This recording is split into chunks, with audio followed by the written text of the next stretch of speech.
The flight attendant took off her high heels. She dipped them into the passenger's coffee and stirred it. Then she put her shoes back on. She carried the coffee to the passenger. But the next second, something unexpected happened. Burned by the hot coffee, the flight attendant didn't dare say a word, because the other person was the princess of their country. When mealtime arrived, she knew the princess was allergic to seafood. She deliberately picked the shrimp out of the noodles and served the dish to the princess. No one expected that the princess would die on the spot at the airport after finishing the noodles. Laura, the flight attendant, was lying in bed. Suddenly, she received a call from her supervisor. Her vacation was cancelled. The princess of Thailand had chartered a private jet to go abroad for a holiday. She specifically requested Laura to attend to her. As an ordinary person, Laura had no way to refuse a royal order. Right after the plane took off, the princess called Laura over and asked her to pour a cup of coffee. Looking at the photo beside her, Laura realized the princess had come for her on purpose today. Laura soon carried the coffee to the princess. She accidentally knocked a spoon off the table. This gave the princess the perfect excuse to explode. Because of the princess's status, the burned Laura dared not speak.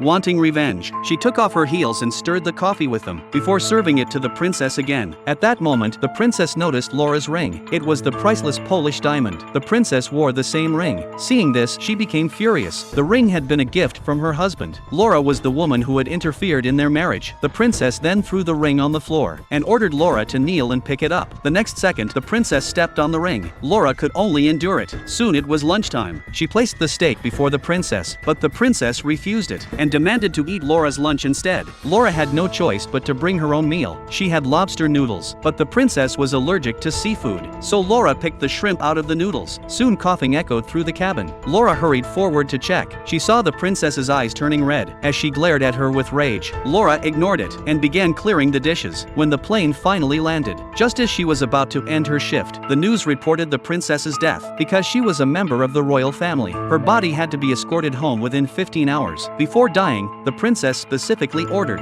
that Laura should look after her body. After receiving the order, Laura had no choice but to board the plane again. The princess's body was placed in the first row seat. Laura sat as far away from it as possible. Moments after takeoff, the plane hit strong turbulence. As the aircraft shook violently, the princess's body also began to sway.